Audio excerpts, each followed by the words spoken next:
Fidèles téléspectateurs de la télé Totalement Votre, bienvenue à ce deuxième numéro de Diaspora Info.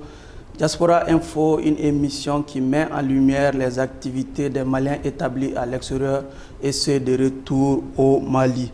Dans ce numéro, il sera question de l'avis de la diaspora malienne sur la prorogation du mandat des députés et également nous vous ferons le compte rendu de la deuxième édition du Forum des diasporas africaines tenu ce 21 juin à Paris.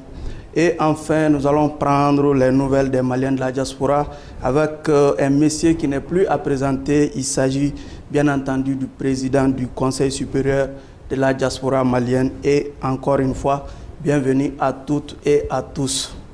Prorogation donc du mandat des députés, le Conseil supérieur de la diaspora malienne félicite le gouvernement de sa décision de proroger le mandat des députés jusqu'à mai 2020, c'est du moins ce qu'a affirmé Mohamed Cherif Aïdara et ses camarades à la faveur d'un point de presse.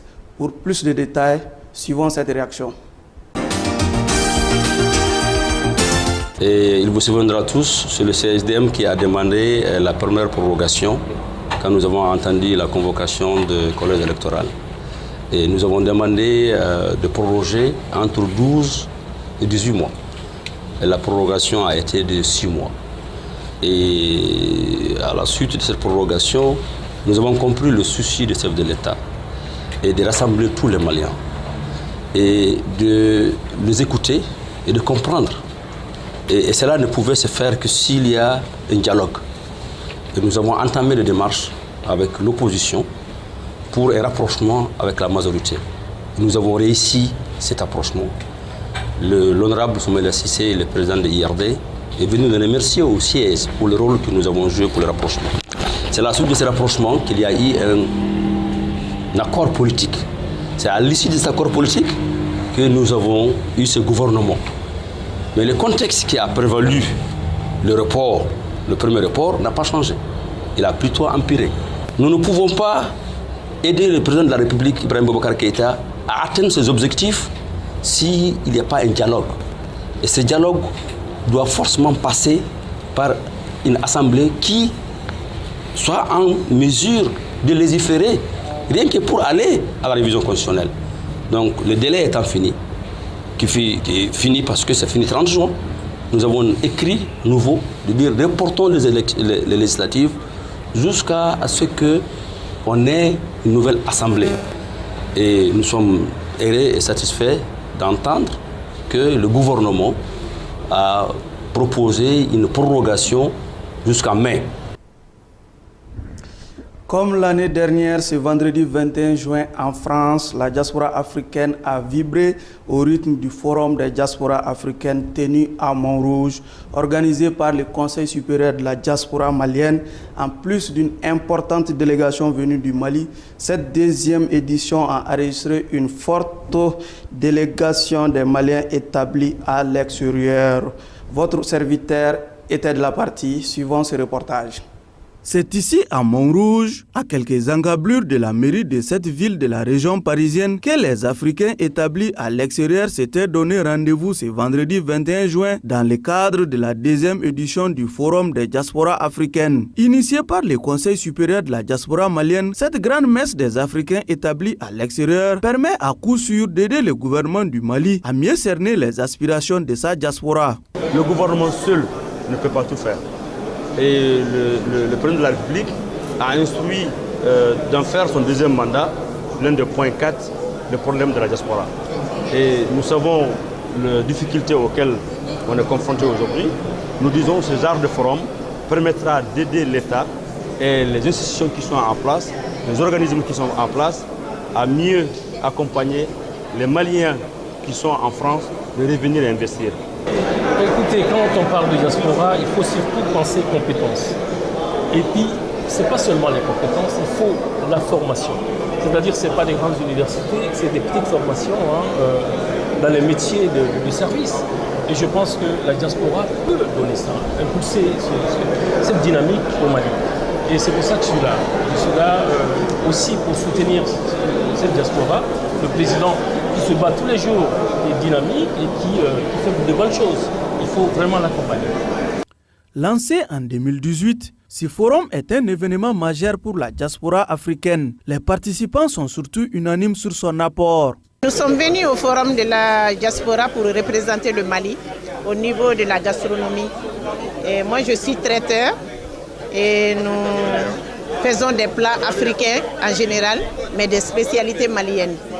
Donc le forum nous permet de valoriser l'image des Maliens en France et surtout nous permet d'exposer les produits agroalimentaires transformés en repas pour faire connaître au-delà du Mali. Alors moi c'est Samba Ndiaye, je suis consultant en cybersécurité et conseiller fédéral à la Fédération française pour l'UNESCO. Je suis le fondateur de Sénégal Cyber Academy, qui est un groupe de jeunes dynamiques issus du monde informatique avec des compétences diverses et variées. Et bravo c'est hyper important. Donc il est capital aujourd'hui que nous, jeunes Africains, soyons le moteur du développement de notre continent. Écoutez, je suis venu aujourd'hui pour ce forum de la diaspora et ce sera une rencontre de donner et de recevoir pour moi. Puisque c'était la première fois, je fais partie des invités et ce n'est pas regrettable en ce moment, ce n'est pas vraiment regrettable. J'ai eu pas mal de contacts. Le président du Conseil supérieur de la diaspora malienne de préciser que la finalité de la participation malienne à ce forum est d'inciter les fils et filles du Mali établis à l'extérieur à venir investir au pays. Donc ce forum est lié et est l'endroit pour parler de tout ça et identifier des personnes, les encourager pour qu'ils viennent au Mali pour investir. Ce que je veux dire aux Maliens, et ce qui nous arrive, nous, l'Afrique, ce n'est pas une fatalité. Et il y a 200 ans, il y a près de 60 millions d'Européens qui ont migré dans le monde. 60 millions. Il y a moins de 60 ans, vous avez plus de 5 millions de Français, des Italiens, des Portugais, d'Espagnols qui ont immigré en Afrique du Sud, au Kenya et partout. Donc aujourd'hui, c'est le tour de l'Afrique pour immigrer ailleurs. En plus des expositions de produits et services, cette deuxième édition du Forum des diasporas africaines était aussi des rencontres B2B, des conférences, débats et autres visites de la délégation venue du Mali aux Maliens établis en France.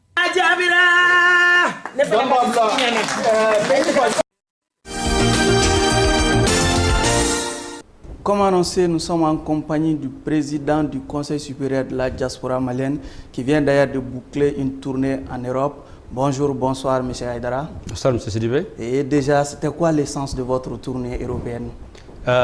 Merci pour cette interview. Vous savez, aucune chose de la vie ne peut réussir sans une bonne pédagogie. Donc l'objectif, c'était de partager avec nos compatriotes en Europe, de comprendre que la participation à ces forums, je ne dirais pas un devoir, mais ça serait très bien apprécié de toute la diaspora africaine, parce qu'il est fait pour la diaspora africaine, ce forum est fait pour eux. Je me réjouis de la participation massive, vous y étiez vous-même.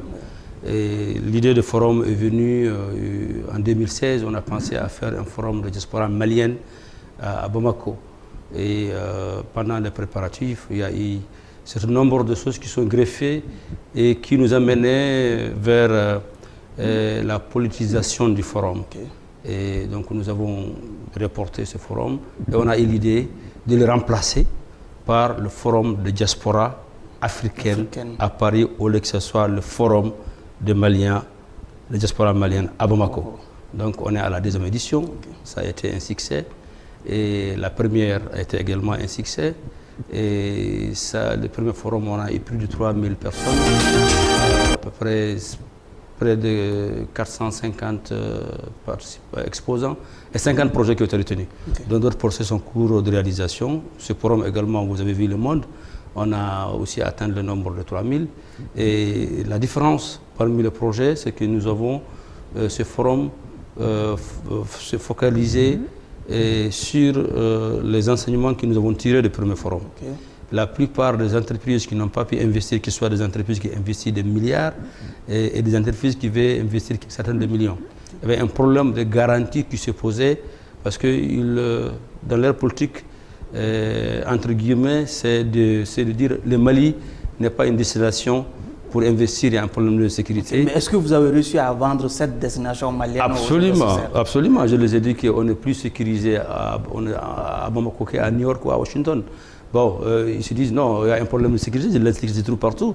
Le Mali, avec tout ce que nous vivons comme difficulté, quand même a obtenu la 3e place dans l'espace émoi en termes économiques.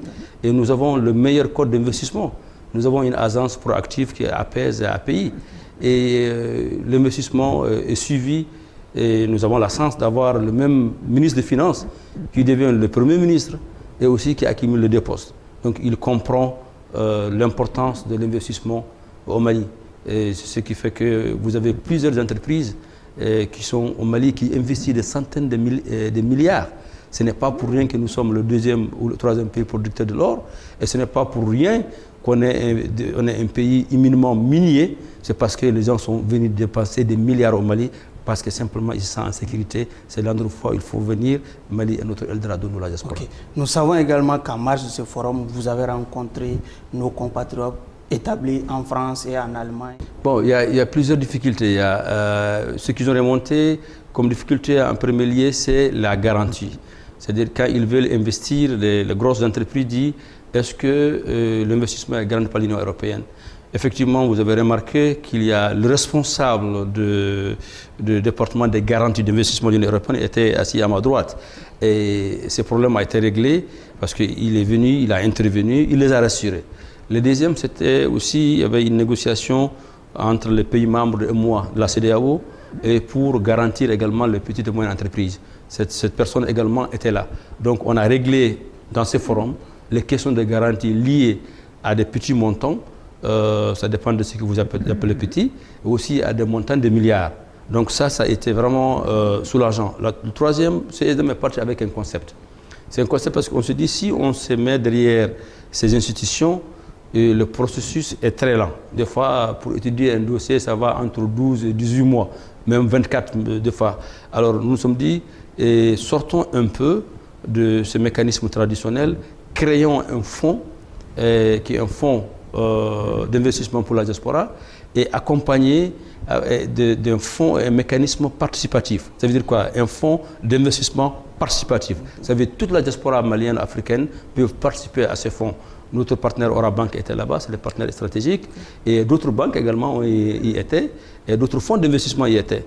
Alors ça a été une excellente chose, parce que désormais, il n'y aura pas de retard pour celui qui veut venir investir à cause du manque de garantie ou à cause d'un partenariat fiable. Et nous, le CSDM, ici au Mali, avec l'appui de APES et de API, nous allons les aider à bien présenter, à faire une bonne étude de faisabilité et aussi à l'aider dans le suivi.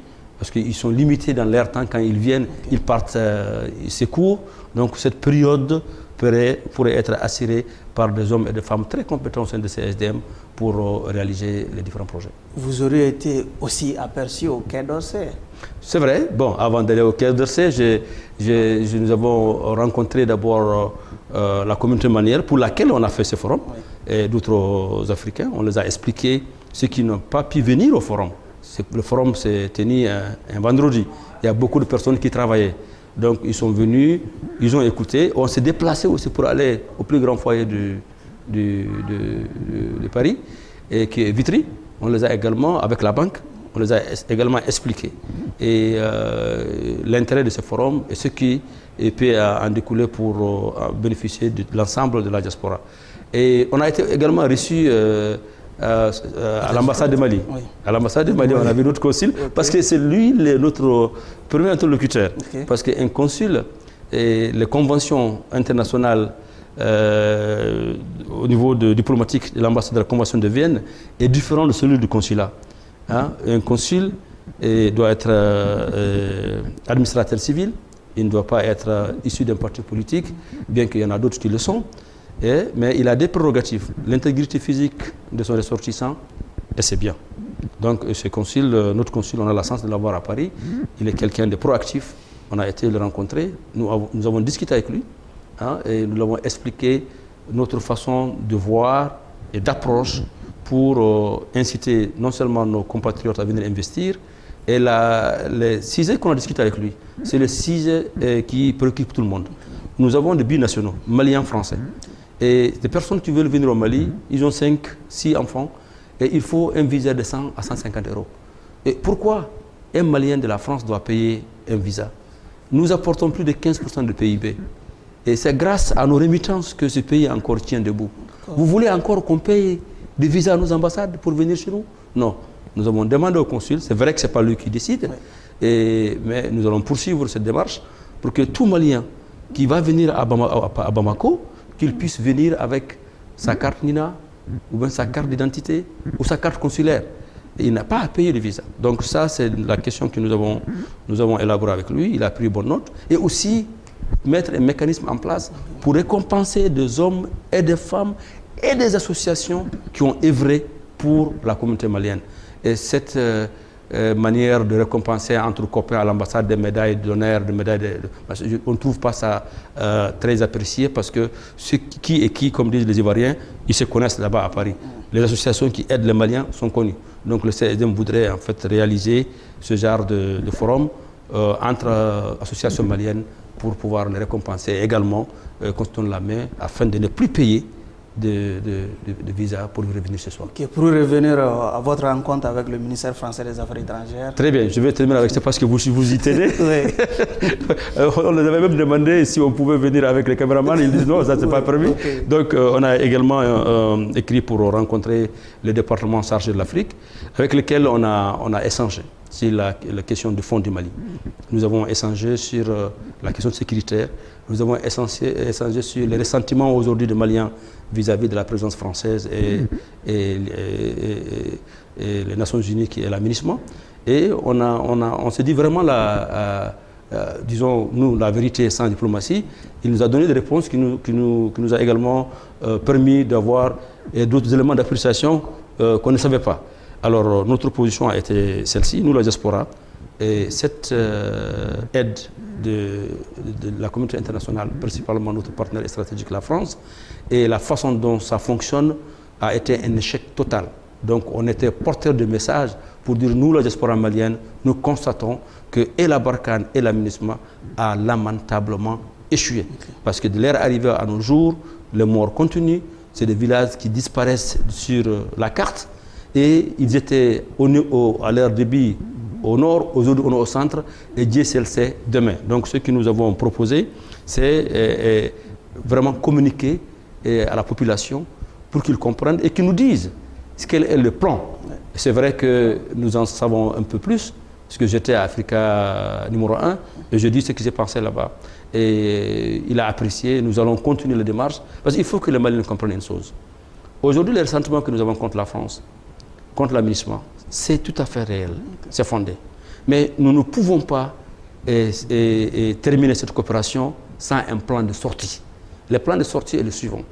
Et s'il ne permet pas à l'armée malienne d'acheter des armes et décider d'intervenir là où ils veulent intervenir, vous allez me poser la question pourquoi je dis ça. Oui. Vous savez que les Bangladais ou les Afghans ou les Guinéens ou les 32 nationalités qui sont là, quand ils veulent intervenir quelque part, il faut que leur pays d'origine leur donne l'accord de le faire. Alors, c'est ce qui explique en fait le mutisme que nous constatons. Donc nous avons demandé, et si on doit demander leur départ, moi j'aimerais qu'on revoie l'accord et qu'on fasse en sorte qu'ils arrivent à quitter progressivement. Parce que beaucoup de citoyens lambda sont contre parce qu'ils voient ce qui se passe, mais il est important également qu'ils comprennent que s'ils partent comme ça, et Dieu merci, ça a été renouvelé encore pendant 1 an, on espère que le chapitre 7 sera applicable, qui est un engagement plus robuste, ça les permettra de s'interposer entre nous et ce qui nous déstabilise. Parce que si on le fait, on risquerait d'être comme la Somalie ou comme l'Afghanistan quand les forces internationales ont quitté sans un plan de sortie. Ok, M. Haïdara, nous savons qu'un Malien de l'extérieur, même si vous n'aimez pas assez cette appellation, est un potentiel Malien de l'intérieur et de ce fait, vous n'êtes pas en tout cas indifférent de tout ce qui se passe à l'intérieur du Mali. On sait qu'il y a quand même une grande rencontre qui se profile à l'horizon. quel est déjà le regard, comment la diaspora entend prendre toute sa place à ce forum, à ce dialogue national inclusif annoncé par le président de la République? Merci, mais je vais te corriger. Nous ne sommes pas des Maliens de l'extérieur. Nous sommes des Maliens établis à l'extérieur. Mais l'intitulé de votre ministère, c'est le ministère des Maliens de l'extérieur. On va le changer. Officiellement, c'est ça. Mais on va le changer parce que nous voulons d'ailleurs que ce ministère s'appelle désormais un ministère de l'immigration et de l'immigration. Parce qu'il n'y a pas de Maliens de l'extérieur. Il y a des Maliens établis à l'extérieur. Il n'y a pas deux Maliens, il y a un seul Malien, celui qui est ici et celui qui est en dehors de Mali. Donc tous ceux qui sont en dehors de Mali, on les appelle les Maliens de la diaspora. Et le dialogue, effectivement, il est important pour nos spectateurs, un rappel pour le CSDM. Le CSDM est le premier secrétaire chargé de l'immigration et de migration au sein de la société civile malienne. Et à ce titre, nous avons participé au dialogue, la préparation de la conférence d'entente nationale. Et nous avons été à l'Assemblée nationale, à la commission de loi pour l'écoute, à l'époque sur la révision constitutionnelle, où toutes les autres associations ont passé, y compris les CSDM et les partis politiques. Et nous avons également été conviés à toutes les rencontres au ministère de la décentralisation qui est chargé des questions électorales. Et la commission qui a été formée avant ce gouvernement de mission, le CSDM faisait partie de la révision de la loi électorale. Et il vous souviendra que c'est le CSDM qui a été le premier à demander le report des élections législatives. Donc on s'est résout aujourd'hui. On aurait pu gagner du temps parce qu'on a demandé 18 mois. Le gouvernement a accepté 12 mois. Et la question était simple. Et à l'état actuel du Mali, et si on partait vers une constituante, c'est, pour nous en tout cas, c'est l'ouverture de la boîte à Pandore. Et des gens nous ont attaqués pour dire que ce n'est pas constitutionnel. Écoutez, si c'est une constitution qui est faite par les Maliens, pour le Mali, ne sert pas la cause des Maliens et les Mali, on n'a qu'à la revoir. Donc on n'est pas le seul à faire, les pays dans la sous-région l'ont fait. Donc ça a été reporté de 6 mois. Et entre ces 6 mois et maintenant, jusqu'aux nouvelles prorogations qu'il y a avant-hier, le contexte qui a prévalu n'a pas changé. Okay. Donc nous avons encore demandé une autre prorogation. Mais entre-temps, qu'est-ce que le CSDM a fait? Ce passage est très important, M. Sidibé, okay. Parce que beaucoup de gens, je pense qu'ils commencent à l'oublier. Nous avons entrepris des démarches pour rapprocher l'opposition et la majorité. Et ce rapport a permis aujourd'hui d'avoir un accord politique de gouvernance à l'issue duquel nous avons ce gouvernement en place. Vous savez que le temps passe vite. Nous savons que vous n'êtes pas la seule organisation à parler au nom de la diaspora. Il y a, je ne vous apprends rien, il y a le Haut Conseil des Maliens de l'extérieur. Comment vous allez faire le jumelage pour vraiment faire entendre avec une voix unique la voix de la diaspora au cours de cette rencontre? Il n'y a pas de jumelage, c'est de la multiplicité des associations et des partis politiques. C'est non seulement constitutionnel à son article 5 de la Constitution en vigueur, c'est aussi immense bonheur pour un pays. Et nous sommes une association qui a participé, qui a fait tout ce que je viens de énumérer tout à l'heure. Et ce dialogue social, c'est nous qui l'avons initié, parce que s'il n'y a pas eu de dialogue entre l'opposition et le gouvernement, il n'y aura pas de dialogue social. Aujourd'hui, ce dialogue social, qui est l'un des points essentiels de ce gouvernement, nous avons été surpris d'apprendre que le Haut Conseil voudrait que tout passe par eux et qu'à l'extérieur. Bon, nous dirons un non catégorique et non négociable. Nous avons 47 bureaux à travers le monde. Nous avons sensibilisé la diaspora pour arrêter d'insulter le président de la République, parce que simplement, ce même Haut Conseil avait appelé à voter pour lui, et il n'a gagné nulle part dans le pays. Donc si aujourd'hui, le gouvernement a une courte mémoire de dire qu'ils vont encore passer par ce Haut Conseil, qui est une association d'accueil des officiels d'accompagnement électoral, et pour un dialogue social, je dirais que ce serait un échec. Parce que si le CSDM ne participe pas à ce dialogue en tant que CSDM, comme on l'a fait dans tout le processus, alors je dirais que ce dialogue social, en tout cas ce qui nous concerne, nous, Maliens établis à l'extérieur, ce serait un échec total. Donc la position du CSDM, elle est claire, pas question de passer par le Haut Conseil des Maliens de l'extérieur pour participer à ce dialogue national inclusif? Par quiconque. Il vous souviendra que quand on a écrit pour le report des élections et des législatives, c'est la lettre de CSDM qu'ils ont joint à la convocation de tous les partis politiques et pour le convier à une réunion. Il y avait des ordres de jour ce jour-là. Et la diaspora demande le report de législative et quelle est la date qui convient. Mais pourquoi ils n'ont pas demandé au Conseil d'écrire?